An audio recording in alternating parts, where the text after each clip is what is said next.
going on, guys? This is part 1 of the pro tips guide, my first ever. Most likely I'm doing more of these. First off, let's start off with full send. Immediately once you get somebody cracked or very weak, you definitely want to push, because you can't afford to like give them enough time to heal or pop shields. So what I'm doing here, I'm just rushing straight up, full aggro on these kids. I'm chasing this kid down. As you can see, 2 lit now. There's no way I'm letting them heal up. There you go. Just 1v1 right now, super easy. I'm taking some time off now to pop a shields because there's no rush at this moment. 1v1, so I could easily afford that. I'm going back. Notice how I'm playing around cover here. I'm using cover to my advantage. It's gonna jump out. I don't really care. I don't believe that this girl can kill me. Slide back into the cover, shoot around that. She hasn't landed a single shot on me, and I'm using her buddy's shield to help me out as well. Right now, this is just another example. Get this kid cracked. I'm full sending the shit out of this now. Into the roof. The other kid must be healing by now. I don't care. Popping smoke. I do have Digi, so I'm taking advantage of that. 1v1. Taking advantage of Digis.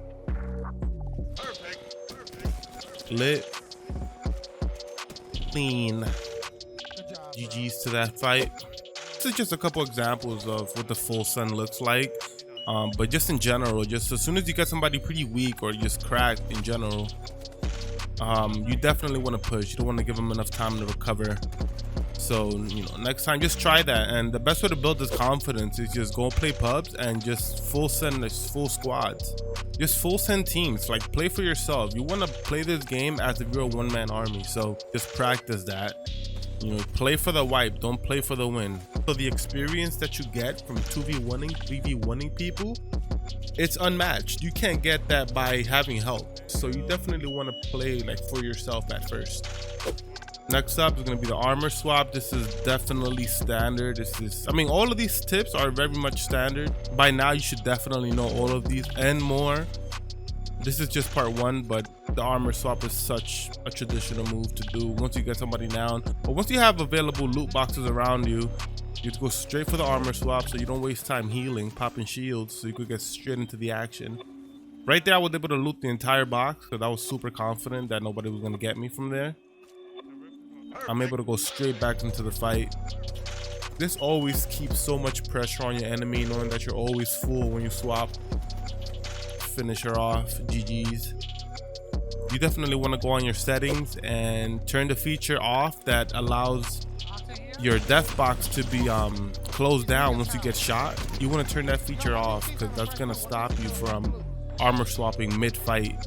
Little things like this will definitely help your gameplay. It's going to help you get more wipes. It's going to help you win more fights for sure. So try to follow these tips. Definitely want to build that confidence. You want to get into as many fights as possible, push as many people as possible.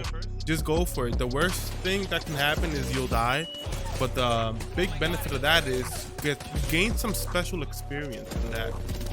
That under pressure experience is what you get, which is incredible. For next up, you want to learn how to keep moving, especially in 2v1s, 3v1s. Here I got these 2 kids here, 2v1 scenario. You definitely want to keep moving. You never want to stay in one area, one spot for way too long. It's going to give them enough time just to corner you down.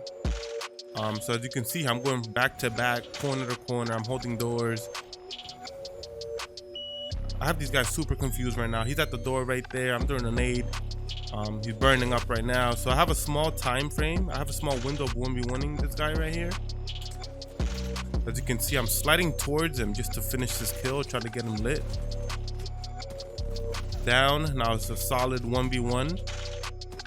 My gun didn't even want to shoot there for some reason, but completely missed that PK. But I'm sliding away, trying to pop a cell. I do have gold armor. You can heal way faster. You always want to keep that in mind and take advantage of the gold armor. But now I'm just going to take advantage of Digis and just finish this guy off with a Digi. Clean 2v1. So that's how that works. You definitely want to keep it moving all the time. Super consistent. This play right here was actually very, very annoying, considering I did all the work right here. This just shows how critical it is to keep moving.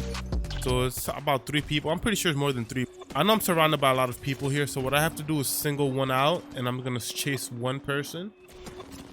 That's the victim. I'm going after one. I don't care about everyone else, just this one, because I know she's lit. And they always 9 times out of 10 run when they're lit up. Downer between the poles, nasty shots. I'm gonna go back here. There's no rush at the moment. I'm popping a battery. I'm gonna go back in because I know there's 1 down, 2 more left. Look at this guy. Look at this guy. He's pretty lit. I'm going after him. Notice the person to my left is shooting at me. I don't care about him. I'm going straight for that guy. As you can see that, to eliminate him quick. Easy 1v1 now. Domino effect. Hit him with the jump over. Got him. Now I'm gonna go back and forth right here. I missed a couple shots, but that's fine. Finally get him down. And then sadly, this girl revived. Self-res. GG's to me, but still the effort is there. Just to show you how consistent it is to keep moving. Next up, this at first I couldn't react to this at first. I'm not sure why. I've never seen that in my life. Somebody just froze mid-flight, but I'm using cover, as you can see. Outplayed with the 45, and I don't know why this box landed perfectly right there. That would have been so unfortunate if I was to die. Quick armor swap. This guy's coming for me 1v1. But yeah, this is just a simple one. Just quick armor swap, moving behind cover. This one I'm gonna rush out there because I'm just super confident I'm gonna track him. There you go. I see so many people just stand in place and just trade shots and hope for one to just get down.